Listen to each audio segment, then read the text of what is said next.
Hey guys, it's your host, Brad Bodnarchuk. It is time for another solo episode, just me, the mic, and if you're on YouTube, the camera as well. I wanted to hop on today and share some thoughts on the wild past few weeks, months we've had as a globe, but also as an industry. And obviously, on this podcast, I like to keep it part of me as focused as I can on hospitality.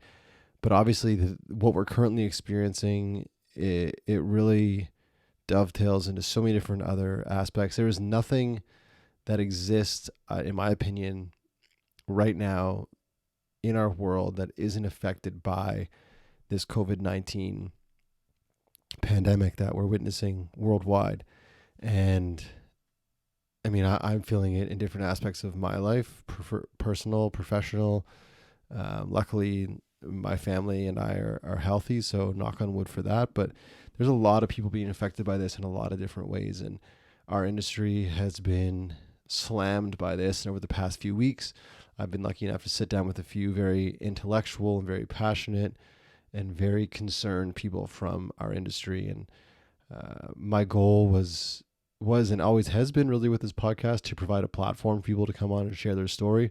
And I was happy to do that. And it was great for me to get some more context from the front lines, if you will, from these chefs, these owners, these restaurateurs, and really better understand what it is they're going through. Because we can see the media reporting on it, and I can sit here and pontificate on what I think the actual experience is like. But unless you're actually speaking to them, hearing it from the horse's mouth, if you will, we really don't truly know.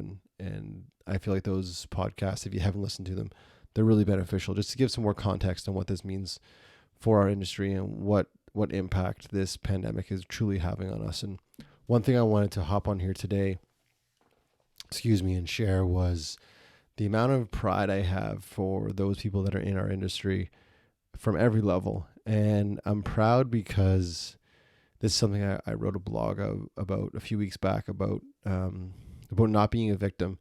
And life in general can be unfair and challenging and at times just completely frustrating.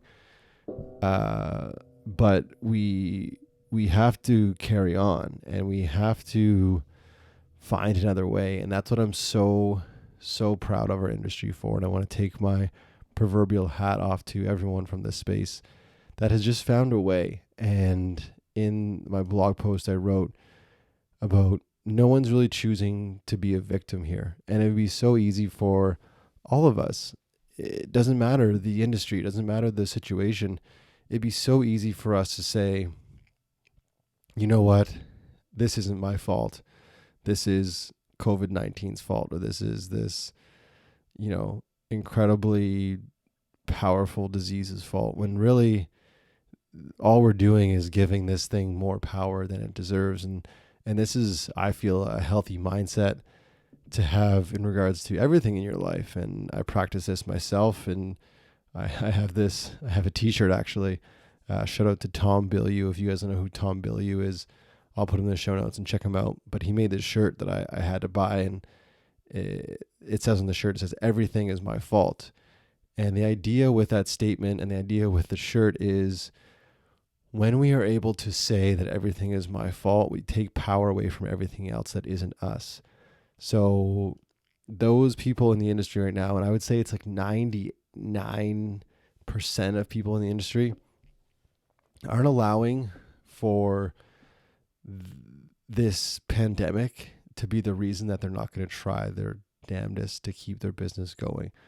They're not going to make excuses, basically. And while obviously this disease isn't their fault, we as an industry and the individuals are kind of at fault, because why are we so vulnerable? Why are there no contingencies? And I'll get into that in a later podcast that I look forward to sharing with you guys. But we have to take some responsibility for our current reality.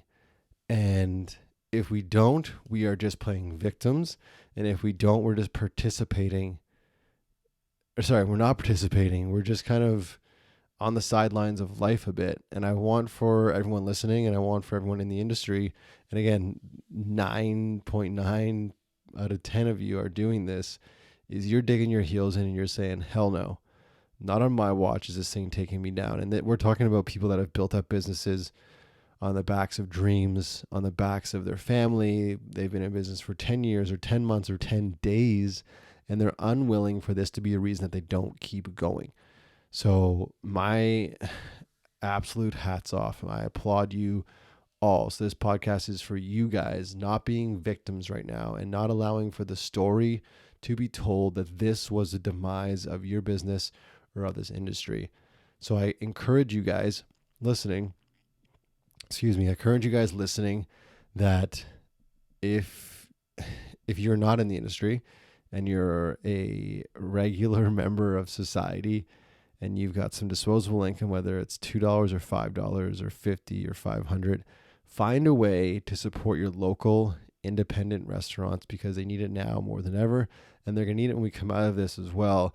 And I have some great tips that I'll share again on a later podcast of how we can really, prop up this industry as a community and not really have to rely on the governments for help and support. But I encourage you guys to help these people that have really, against all odds, before this happened, with the slim margins and as crazy as the industry is, have still managed to make it work. And now with what's going on, they're somehow finding a way. I mean, we're watching restaurants turn into grocery stores. We're watching restaurants that have never even considered doing a to-go program now doing a to-go program.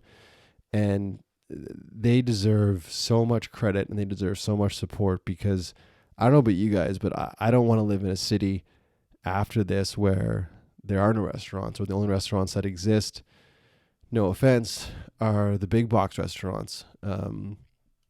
I thrive off those independents. Those independents for me are the most enjoyable ones to go to. And honestly, those are the ones that I built my consulting business on as well. As those are the people I work with more often than not, are the one-offs. And if they don't exist culturally, our cities are going to look so much different, pardon me. And I just don't want that. I want to have dynamic culture. I want to have different offerings, and I want things to be different. And for that to be our reality, we need to support them now and when we come out of this thing. So I wanted to hop on here, most importantly, to say kudos to you all in this industry, from dishwashers to bartenders to restaurateurs to head chefs to sous chefs to CDCs to marketing managers to delivery people. The fact that you guys are still doing this is incredible, and I encourage you guys to keep going. Don't give up. You will make it through this. We will make it through this.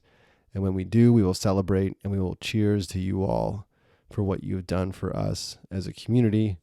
And I can't thank you guys enough. As tough as this is right now, I'm really impressed by what you're doing. So keep it up. And guys, if you can, support them and everything they're doing. And those of you listening as well, I hope you guys are healthy. I hope you're safe. And I hope you and your families are well. And if I can do anything for any of you, please do reach out at any time. And that's it for me. You guys know what to do until next time. Be good and do good. I'm out.